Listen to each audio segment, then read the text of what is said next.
Juvenile offender के part 9 में तुम सबका स्वागत है। और दोस्तों जैसा मैं तुम सबसे कहा था, एपिसोड जल्दी जल्दी आ रहा है। I am trying my best guys. So वैसे इस वाले एपिसोड में तुमको रिकैप की जरूरत होनी चाहिए, बट चलो मैं तुमको बहुत ही ज्यादा शॉर्ट में रिकैप दे देता हूँ। लास्ट वाले एपिसोड में हमने देखा था कि जोंगवान ने सिर्फ और सिर्फ शिन को मोटिवेट ही नहीं किया था, बल्कि उसने खुद अपने हाथों से आई में उसने खुद अपनी टांग से शिन की जान ली थी। और दोस्तों इस समय वो क्लियर हो गया है कि जोंगवान अब तक का यूनसेओंग का सबसे ज्यादा टफ ओपोनेंट होने वाला है। भाई ऐसा अब तक मानो में सिर्फ मारने मुड़ने की बात ही हो रही थी, और भाई जोंगवान सच में एक मर्डरर है। और तो तुम्हें पता है कि जुवेनाइल ऑफेंडर की वीडियो में प्लॉट ट्विस्ट ना है, ऐसा हो ही नहीं सकता है। लास्ट वाले एपिसोड में हम सबको लग रहा था कि पुलिस यूनसेओंग को पकड़ने के लिए जा रही है, बट भाई पूरा का पूरा गेम घूम गया था। और दोस्तों हम लोग ग्योंगमिन गेंडे को गालियां भले कितनी भी क्यों ना दे, बट भाई एमवीपी है भाई लौंडा। अब तक हर एक सिचुएशन में लौंडे ने क्लच करा भाई। पहले उसने शिन की फील्डिंग सेट करी एंड अब उसने जोंगवान के भी लोमड़े लगा दिए। बट एज यू नो कि जोंगवान के पापा काफी ज्यादा पैसे वाले एंड काफी ज्यादा पावरफुल हैं, इसलिए उन्होंने एसवाई लॉ फर्म के सबसे ज्यादा क्रेजी वाले वकीलों को भेज दिया था अपने बेटे जोंगवान को बचाने के लिए। बट हमारा लड़का यूनसेओंग कोई कम थोड़ी है, उसने पहले से अपनी पूरी की पूरी रिसर्च कर रखी है। उसे पता है कि जोंगवान के पापा इस टाइम पर इलेक्शन लड़ने वाले हैं, इस वजह से वो बिल्कुल भी नेगेटिव पब्लिसिटी को अफोर्ड नहीं कर सकते हैं। यूनसेओंग इस चीज का फायदा उठाता है और दोस्तों वो एसवाई लॉ फर्म के ऑफिस में घुस के जोंगवान की गुद्दी नापना चालू कर देता है। सो यही सब था लास्ट वाले एपिसोड में एंड अब स्टार्ट करते हैं जुवेनाइल ऑफेंडर का पार्ट 9। एपिसोड की स्टार्टिंग में हमको जोंगवान के पापा को दिखाया जाता है और भाई इनको देख के मेरे को फीलिंग आ रही है कि अंकल जी डेंजरस तो हैं। जोंगवान के पापा अपने मन में अपने आप से कहते हैं, तू मेरा इकलौता बेटा है बट तू बहुत ही ज्यादा निकम्मा है जोंगवान।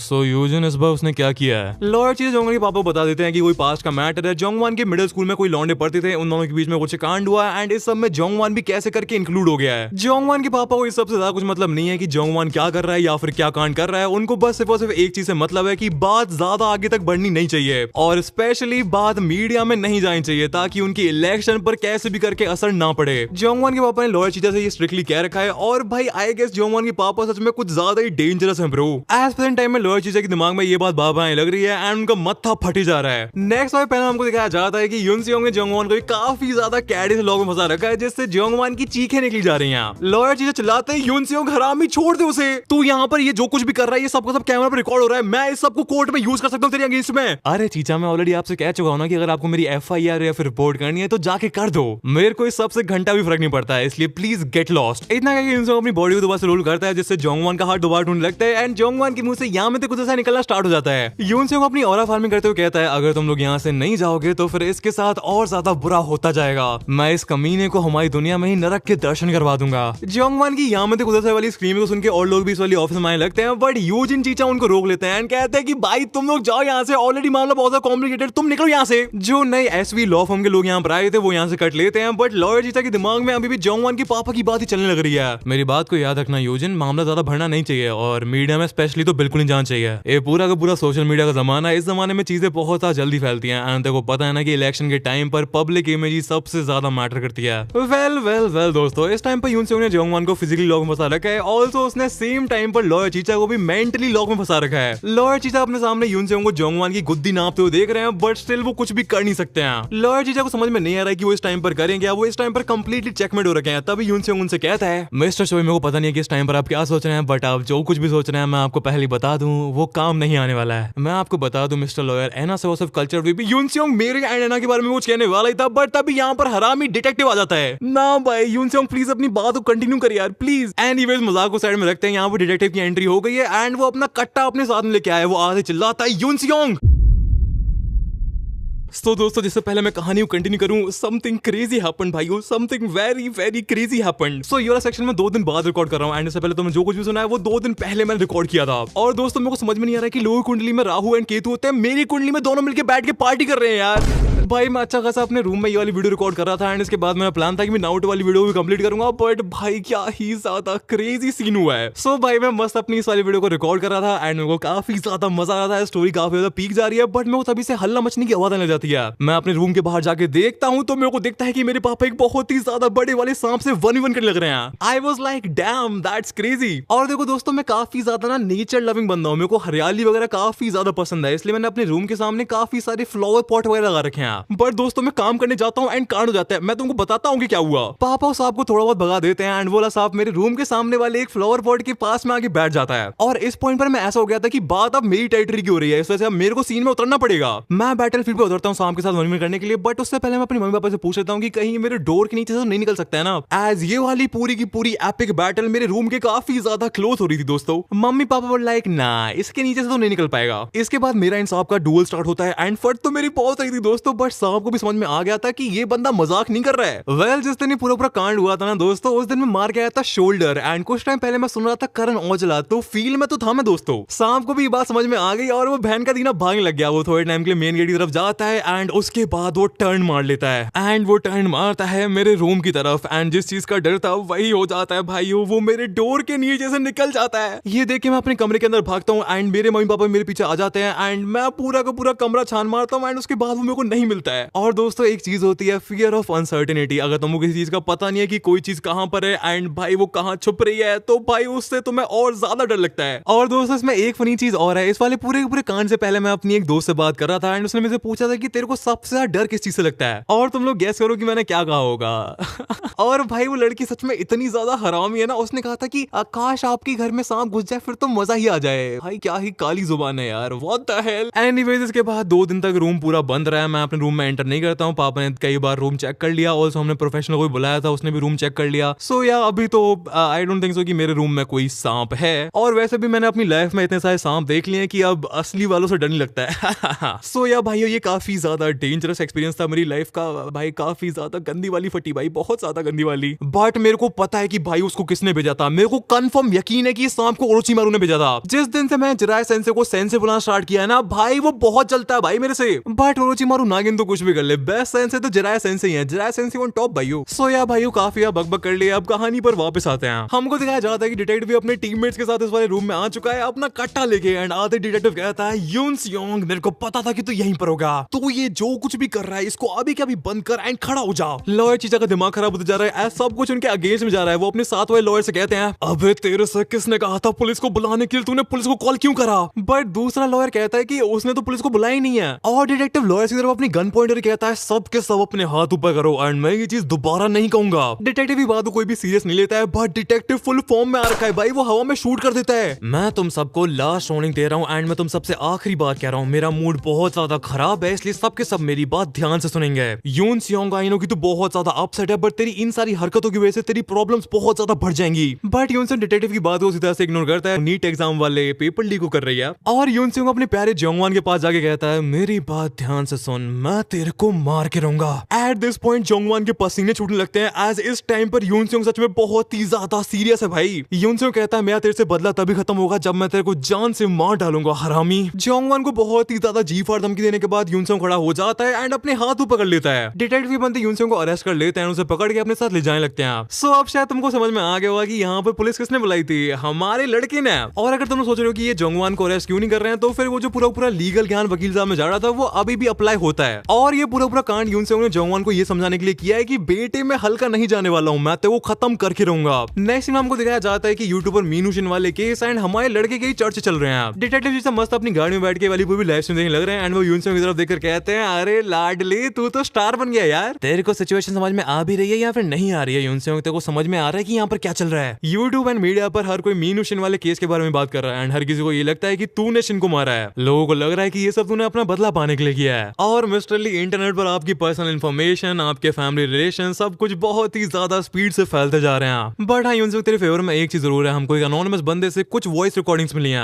और शायद से हम उन वॉइस रिकॉर्डिंग्स का यूज करके ये प्रूव कर सकते हैं कि शिन को तूने नहीं बल्कि जोंगवान ने मारा था। सो मेरा सवाल ये है यून सियोंग, ये वाली सारी की सारी रिकॉर्डिंग्स तूने हमको भेजी है ना, मेरे को बेवकूफ बनाने का ट्राई मत करना। मेरे को पता है कि ये वाली रिकॉर्डिंग्स तूने हमको भेजी है, बट मेरे को ये समझ में नहीं आ रहा कि तूने इन वाली रिकॉर्डिंग्स को ऑनलाइन पोस्ट क्यों नहीं किया। अगर तू इन रिकॉर्डिंग्स को ऑनलाइन पोस्ट कर देगा तो पूरा मीडिया एंड पूरा पब्लिक नैरेटिव तेरे फेवर में हो जाएगा। सो तूने इन रिकॉर्डिंग्स को ऑनलाइन पोस्ट क्यों नहीं किया यून सियोंग। यून सियोंग यहाँ मेरे गोट मैसी की तरह हरकत देखने लगता है, वो इधर उधर देखने लगता है एंड उसके दिमाग में चल रहा है इट्स प्रीटी सिंपल, मैं नहीं चाहता हूँ कि जोंगवान को पब्लिक जज करे, अभी तो बिल्कुल नहीं। सो आए के शायद से यून सियोंग सच में जोंगवान को जान से मारना चाह रहा है, इसलिए वो इस पूरे मैटर को पब्लिक के सामने लेके नहीं आ रहा है, एज वो नहीं चाहता कि जोंगवान जेल के अंदर जाए एंड कुछ टाइम बाद वो अपने पापा के कॉन्टैक्ट की वजह से बाहर आ जाए। बट एनीवेज यून सियोंग डिटेक्टिव की बातों को जवाब नहीं देता है एंड डिटेक्टिव के साथ वाला बंदा कहता है कि हम लोग अपनी लोकेशन पर पहुंच चुके हैं। डिटेक्टिव एंड उसकी गैंग यून सियोंग को पुलिस स्टेशन में ले आए हैं और डिटेक्टिव यूनसेंग को अपने साथ हथकड़ी बना के ले जाने लगता है। यूनसेंग तू ये सारी हरकतें कर रहा है, बट तेरे को पता है कि उस जंगवान का बाप कौन है? तेरे को पता है तू किससे पंगा ले रहा है? हमारे ऊपर ऑलरेडी सीनियर्स प्रेशर डाल रहे हैं और तेरे को पता नहीं कि मीडिया भी तेरा साथ नहीं देगी। जब पैसा बोलता है तब सब के सब बदल जाते हैं लड़के।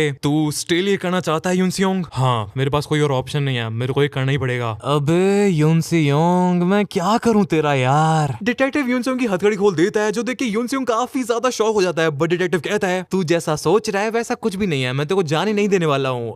यूनसेंग तेरी मम्मी यहाँ पर है। आई डोंट वांट कि जब देखो तेरी मम्मी इतने ज्यादा टाइम के बाद देखें तो वो तेरे को इस हालत में देखें। भाई यूनसेंग ऑलमोस्ट फ्रीज हो जाता है, उसका दिमाग ऑलमोस्ट काम करना बंद कर देता है। उसको समझ में नहीं आ रहा है कि भाई करना क्या है। उसके दिल में एक साथ बहुत सारे इमोशंस आ रहे हैं, उसके दिमाग में एक साथ बहुत सारी मेमोरीज आ रही हैं एंड उसको समझ में नहीं आ रहा है कि करना क्या है। उसने हर दिन प्रे किया अपनी मम्मी को दोबारा देखने का, बट उसने कभी इस बारे में सोचा नहीं कि अगर वो अपनी मम्मी को दोबारा देखता है तो वो कैसे रिएक्ट करेगा या फिर उनसे क्या बात करेगा। यूनसेंग के हाथ पैर ऑलमोस्ट काम करना बंद कर देते हैं, बट डिटेक्टिव कहता है जा यूनसेंग, तेरी मम्मी तेरा काफी टाइम से वेट कर रहे हैं। यूनसेंग दरवाजे की तरफ जाता है, उसको पसीना आना स्टार्ट हो जाता है। आज उसने उम्मीद छोड़ दी थी कि उसकी लाइफ में ये वाला मोमेंट कभी भी आएगा। उसने उम्मीद छोड़ दी थी कि वो अपनी मम्मी को दोबारा कभी भी देख पाएगा। यूनसेंग अपनी सारी करेज को इकट्ठा करके दरवाजे को खोलता है और उसके दिमाग में सिर्फ और सिर्फ ये चल रहा है कि उसने अपनी मम्मी को कितना ज्यादा मिस किया था और आज फाइनली वो अपनी मम्मी को देख पाएगा। यूनसेंग रूम के अंदर एंटर करता है एंड वो बहुत ज्यादा शॉक हो जाता है एज रूम के अंदर उसकी मम्मी नहीं बल्कि ये लौंडा है। ये वही लौंडा जिसको मैंने पहली बार में गलती से होबिन समझ लिया था एंड ये उसी पूरी पुलिस के अगेंस्ट में फाइट करने वाली कमेटी का प्रेसिडेंट है। अरे मिस्टर ली, आप यहाँ? हेलो।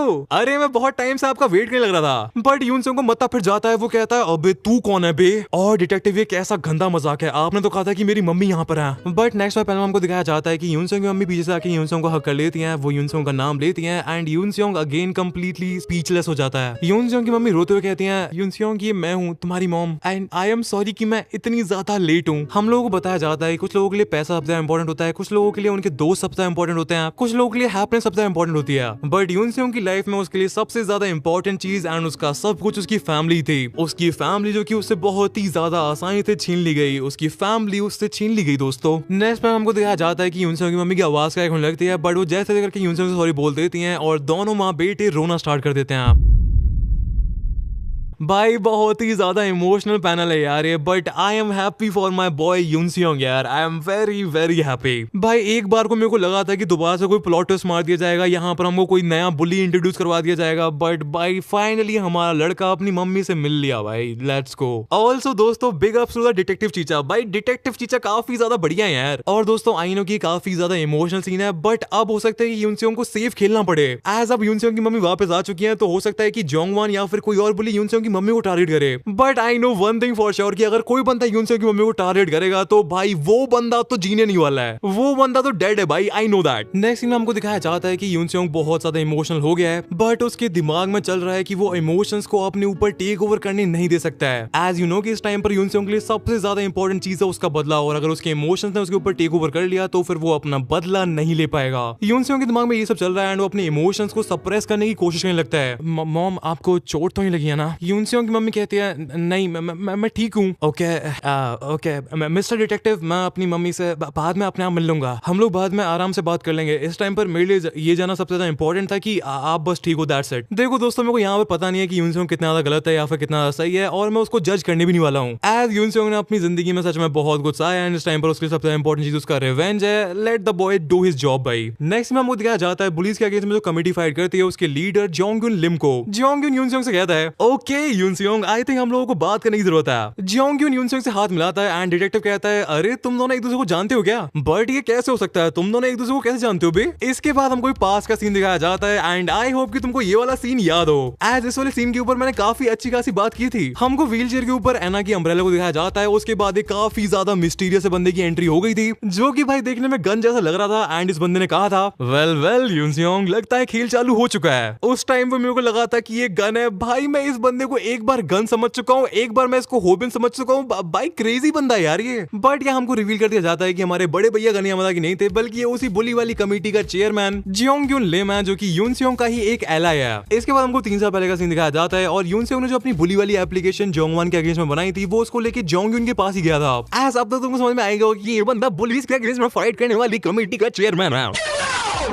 सो क्या ये सब सच है यूनसियोंग? इस जोंगवन नाम के बच्चे ने तुम्हारे दोस्त के साथ ये सब किया है? एक सेकंड जोंगवन भैया, अरे वो बच्चा नहीं है, वो हैवान है साला। एनीवेज यूनसियोंग कह देता है हाँ मैंने इस सब के बारे में ऑनलाइन बात करने की कोशिश की बट उससे कुछ भी नहीं हुआ, कुछ भी चेंज नहीं हुआ, प्लीज मेरी मदद कर दीजिए प्लीज। जोंगवन टेबल पर हाथ में कहता है तुमको चिंता करने की जरूरत नहीं है यूनसियोंग, मैं सब कुछ हैंडल कर लूंगा, मैं तुम्हारी मदद करूंगा। नेक्स्ट सीन में हमको दिखाया जाता है कि जोंगवन किसी बंदे की ऑफिस में बहुत जोर जोर से चिल्लाने लग रहा है, हम इसको इन्वेस्टिगेट क्यों नहीं कर सकते हैं सर, ये क्लियरली एक स्कूल बुलिंग का केस है। बट ये जिस बंदे की ऑफिस है ये जोंगवन के ऊपर इन्वेस्टिगेशन बैठने नहीं देता है। ऑल्सो ये चीचा जोंगवन को कमेटी के चेयरमैन की पोजीशन से हटा के उसको कुछ और काम देने वाले हैं, बट ये सब सुन के जोंगवन का दिमाग खराब हो जाता है। मेरे को कुछ नहीं पता सर, मेरे को ही करना है, मैंने उससे प्रॉमिस किया है। मैंने तुमसे कहा ना जोंगवन, नहीं मतलब नहीं। सो या पास में जोंगवन चाहता था यूनसियोंग की मदद करना बट उसको यूनसियोंग की मदद करने दिया ही नहीं गया। और तुम सबको पता है कि ये सब क्यों हुआ था। उस टाइम पर जोंगवन के पापा जज थे। हमको पहले टाइम का सीन दिखाया जाता है जहां पर जोंगवन एंड यूनसियोंग साथ में बैठ चुके हैं एंड जोंगवन कहता है मेरे को हमेशा से ये चीज बहुत ज्यादा परेशान करते हुए आई है कि मैं तुम्हारी मदद नहीं कर पाया और उसके लिए I am really sorry Yunseong, but मैं तुम्हारी रिवेंज में तुम्हारी हेल्प करने वाला नहीं हूँ। मैं ऑलरेडी तुमसे एक बार मना कर चुका हूँ और मेरा पर्सपेक्टिव चेंज नहीं हुआ है। हमारी कंट्री साउथ कोरिया एक डेमोक्रेटिक एंड कॉन्स्टिट्यूशनल कंट्री है, हम यहाँ पर बैटमैन बन के नहीं घूम सकते हैं। सो ये यूनसियोंग ने एक बार पहले भी जोंगवन से मदद मांगी थी बट जोंगवन ने उससे मना कर दिया था एज आई गेस जोंगवन काफी ज्यादा मोरल एंड काफी ज्यादा लॉ में बिलीव करने वाला बंदा है और जोंगवन फिर से यहाँ पर यूनसियोंग की मदद करने के लिए आया है। बट जैसे तुम सोच रहे हो वैसे नहीं, वो अपना लॉ वाला रास्ता ही अपनाएगा जो कि ऑफ कोर्स यूनसियोंग को बिल्कुल भी पसंद नहीं है। जोंगवन कहता है तुम ऑलरेडी बहुत कुछ कर चुके हो यूनसियोंग, अब इसको मेरे को हैंडल करने दो, मैं कोई ना कोई तरीका जरूर निकाल ही लूंगा। तुम मेरी मदद करने के लिए आए हो, वो भी अब।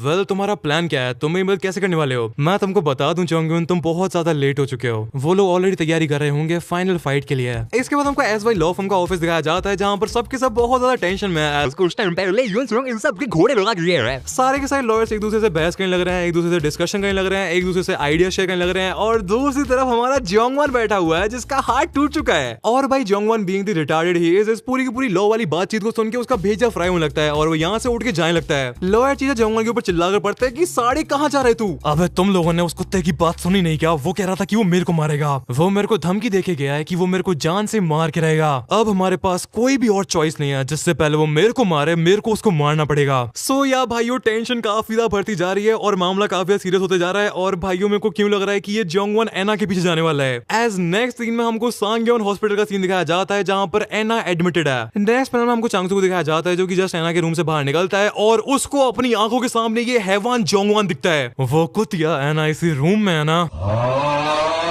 भाई वो तो मेरे को इस वाली वीडियो एंड स्टोरी की पेसिंग खराब नहीं करनी है, चीजें काफी ज्यादा इंटरेस्टिंग होती जा रही है एंड वो बहुत ज्यादा एस्केलेट करती जा रही है, वरना मैं साढ़े बैंड के देने की चाम उड़ देता।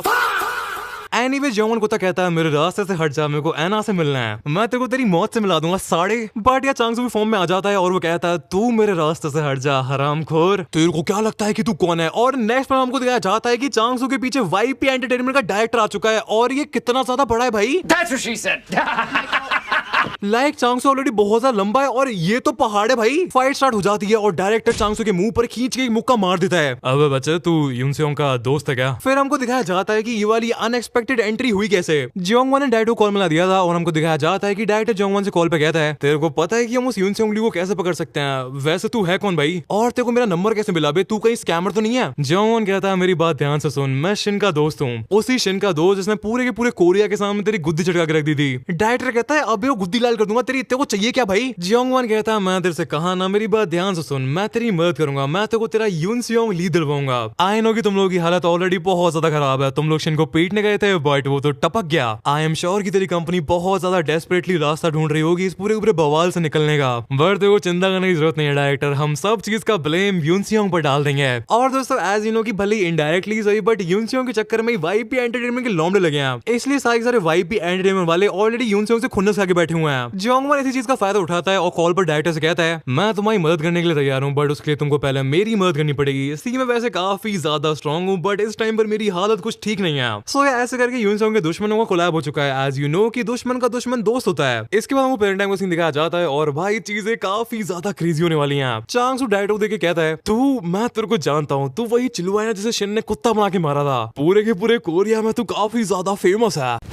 Emotional, damn it! भाई डायरेक्टर का ऑरा सच में बहुत ही ज्यादा गंदे वाले ऑरा डेप्थ में है भाई। डायरेक्टर का ऑरा कभी रिकवर नहीं हो रहा है भाई उस वाली फाइट के बाद से। बट ये सब सुन के डायरेक्टर बहुत ज्यादा गुस्सा आ जाती है और वो चांगसू के मुंह की तरफ बहुत ही ज्यादा पावरफुल पंच लॉन्च कर देता है। जैसे चांगसू ब्लॉक तो कर लेता है बट उस वाले पंच की पावर बहुत ही ज्यादा क्रेजी थी भाई। इसके बाद डायरेक्टर एंड चांगसू की फाइट स्टार्ट हो जाती है बट भाई ये फाइट कम और चांगसू की कुटाई ज्यादा है। डायरेक्टर बहुत ही ज्यादा इजीली और बहुत ही ज्यादा गंदे लेवल पर चांगसू को ओवरपावर कर रहा है। चांगसू सच में बहुत ही ज्यादा गंदी पोजीशन में और डायरेक्टर कहता है हर किसी को लग रहा है कि मेरे को हल्के में लिया जा सकता है, कि मैं कोई मजाक हूं, बट मैं यूएफसी में फाइट करता था। इतना क्या कि डायरेक्टर चांगसू के ऊपर बहुत ही जोर का पंच बजा देता है और कहता है मेरा नाम जांगटे पार्क है कुत्ते, जिस नाम से लोग यूएफसी में कांपा करते थे। उस शिन चूहे ने जब मेरे ऊपर अटैक किया था तब मैं रेडी नहीं था, इस वजह से उस शिन ने मेरे को हरा दिया और उस वाली फाइट की वजह से तुम लोगों को लग रहा है कि मैं कोई हल्का आदमी हूँ। हाँ, बट आज मैं तुम सबको जान से मार डालूंगा सालो। डायरेक्टर अपनी शर्ट निकाल देता है और भाई आई विल हैव टू से दिस कि भाई डायरेक्टर की बॉडी सच में क्रेजी है भाई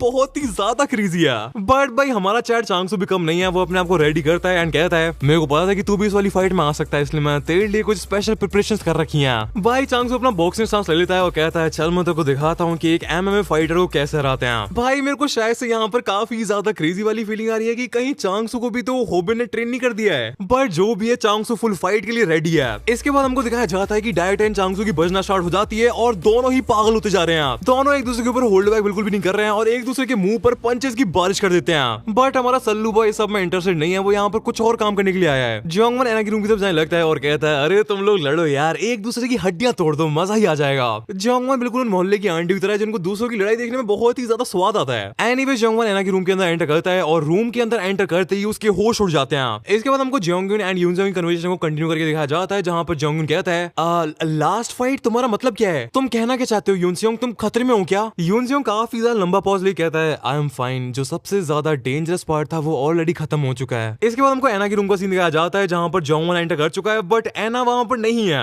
जोंगवन का मतलब खराब लगता है तो समझ में नहीं आ रहा है कि एना कहां पर गई और ये कमीना फिर से एना को गाली लगता है भाइयों समझा लो इसे, मैं थू तोड़ दूंगा इसकी। जोंगवन एना के बेड के पास जाके खड़ा हो जाता है और तभी हमको दिखाया जाता है कि जोंगवन के पीछे कोई आ चुका है। मेरे को पता था कि तू यहाँ पर जरूर आएगा, बहुत टाइम हो गया ना जोंगवन। जोंगवन अपनी गंदी सी गुद्दी को टर्न करता है और हमको दिखाया जाता है कि यहाँ पर एना खड़ी हुई है। एना कहती है तेरे को मैं याद हूँ जोंगवन, अगर याद नहीं भी हूँ तब भी इससे कुछ भी फर्क नहीं पड़ता है। बट मैं तेरे को एक चीज बताऊं जोंगवन, आन्यों की मौत के बाद से एक भी दिन ऐसा नहीं गया है जब मैं तेरे को जान से मारने के बारे में ना सोचा हो। हमको एना को प्रॉपर्ली दिखाया जाता है और लड़की ने हाथ में चाकू ले रखा है। भाई यहाँ पर कुछ तो क्रेजी सीन होने वाला है। एना कहती है तेरे को देख के मेरे को काफी ज्यादा अच्छा लग रहा है हरामजादे।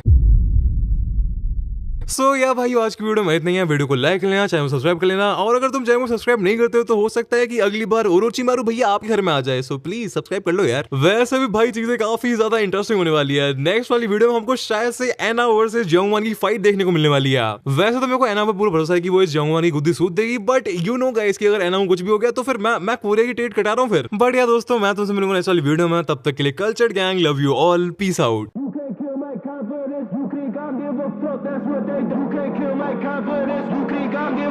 That's what they do. You can't kill my confidence. You can't give a fuck. That's what they tell me. All the fucks I ever get.